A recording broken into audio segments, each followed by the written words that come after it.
স্মৃতি বিজড়িত দৌলতপুরের কুসুময় গল্প এবং পরে আজকের এই জাতিকবি নামেই আজকের এই মিলন আয়োজনে আলোচনা সভায় সম্মানিত বিশেষ অতিথিবৃন্দ, এখানে আজকে কবি নজরুলের পরিবারের সদস্যরাও আছেন আমাদের পূর্ববর্তী শিক্ষার্থীরা, আমাদের প্রেস ক্লাবের সম্মানিত সভাপতি সহ সংশ্লিষ্ট যারা আছেন সবাইকে আমি স্বাগত জানাচ্ছি। আসসালামু আলাইকুম। আসলে প্রতি বছর যেভাবে হয়ে থাকে আজকে তার ব্যতিক্রম হয়েছে একটি বিশেষ পরিস্থিতির প্রেক্ষিতে। শিল্প সাহিত্য সংস্কৃতি অবশ্যই গুরুত্বপূর্ণ, কিন্তু একই সাথে যেহেতু আজকে আমরা ষষ্ঠ উপজেলা পরিষদ নির্বাচনকালীন সময়ে রয়েছি, সেই প্রেক্ষিতে সরকার বিভিন্ন বিষয় বিবেচনা নিয়ে আমাদের এই আয়োজনকে অত্যন্ত সীমিত আকারে করার জন্য সিদ্ধান্ত নিয়েছেন, যার প্রেক্ষিতে আজকে আমরা এই আলোচনা সভায় বসেছি। ইনশাআল্লাহ যেটা আমাদের আলোচকবৃন্দ সহ সবারই চাওয়া, সেটা ব্যক্তিগতভাবে আমারও চাওয়া থাকবে, আমরা এই আয়োজনটি খুব শীঘ্রই নির্বাচনের পরপরই আমরা যথাযোগ্য মর্যাদায় যেন আয়োজন করতে পারি। কবি নজরুলকে নিয়ে কথা বলার মতো যোগ্যতা বিশেষত কোনো কিছুই আমাদের, আমরা তারপরে একটা উদ্যোগ নিয়েছি, আমাদের উপজেলা শিল্পকলা একাডেমি এবং উপজেলা প্রশাসন যৌথভাবে এই 125তম জন্মবার্ষিকী উপলক্ষে স্মারকগ্রন্থ করব। আমরা এখানে কবি স্মৃতি বিজড়িত আজকে যে দৌলতপুরে বাড়িটি দেখলাম, আমার কাছে এটি দেখার সাথে সাথে যেটি মনে পড়লো যে আমাদের বিশ্বকবি রবীন্দ্রনাথ ঠাকুরের খুলনাতে যে শ্বশুর বাড়ি রয়েছে, আপনি জাস্ট চিন্তা করে অবাক হয়ে যাবেন যে জাস্ট দুটো বিপরীত চিত্র, সেখানে এত সুন্দর করে সেই শ্বশুর বাড়িটি সাজানো আছে খুলনাতে। আমি ঠিক নামটা এই মুহূর্তে স্মরণ করতে পারছি না, ফুলতলা উপজেলা দক্ষিণ দিকে। তো অথচ এটি এত অযত্নে অবহেলা করে আছে কেন আমি জানি না। তো আমি এখানে এসেছি এবং আজকে দেখার সুযোগ হয়েছে। আমি চাইব যে এই বিষয়ে আমি জেলা প্রশাসক মহোদয়ের দৃষ্টি আকর্ষণ করতে এবং তার মাধ্যমে সরকারের দৃষ্টি আকর্ষণ করতে, যে এটি যেন খুব দ্রুত এটিকে যদি আসলে রক্ষা করা না যায়, তাহলে কিন্তু দৌলতপুরের যে আকর্ষণ সেটি কিন্তু আমরা হারিয়ে ফেলব। আমি জানি না এখানে যারা বংশধর রয়েছেন,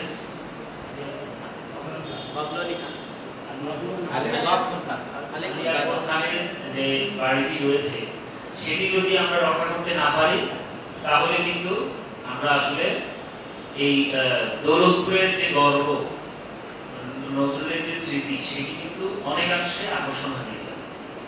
তো আমি যে উদ্যোগটা গ্রহণ করবো, আমাদের এখানে সম্মানিত সাংবাদিক যারা আছেন, সভাপতি মহোদয়, আমাদের ইবুল সাহেব যারা আছেন, তাদেরকে অনুরোধ জানাবো আমাকে সহযোগিতা করতে।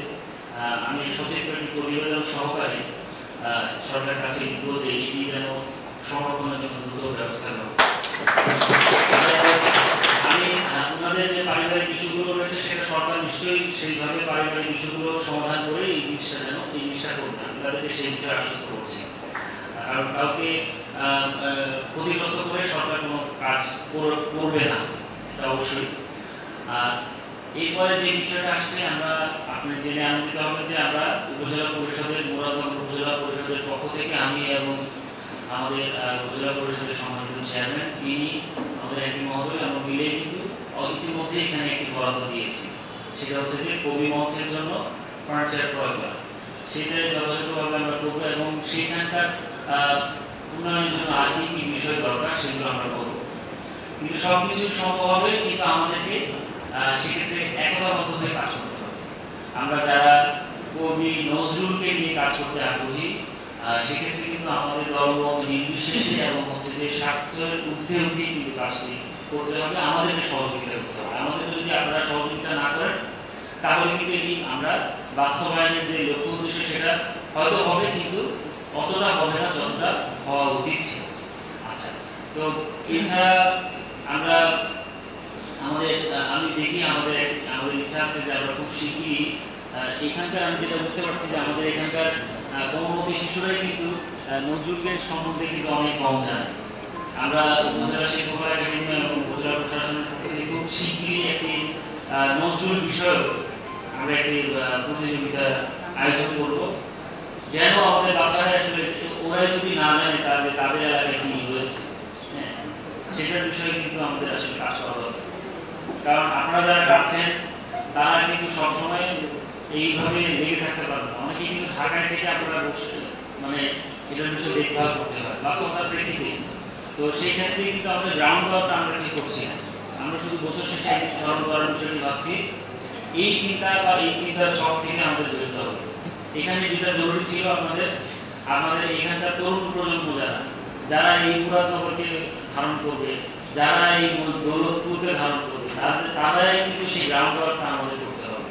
এইটা নিয়ে আপনাদের ভাবতে হবে। আমি আপনাদেরকে অনুরোধ জানাবো, শুধুমাত্র অবকাঠামো, শুধুমাত্র ব্র্যান্ডিং, শুধুমাত্র মেলা, এটা থেকে বেরিয়ে এসে আমাদের বাচ্চাদেরকে নিয়ে কাজ করতে হবে। দেখেন এখানে কিন্তু লিচু চোর কবিতার কথা বলা হলো, কিন্তু ওভাবে কিন্তু বাচ্চাদের থেকে রেসপন্স আসে না।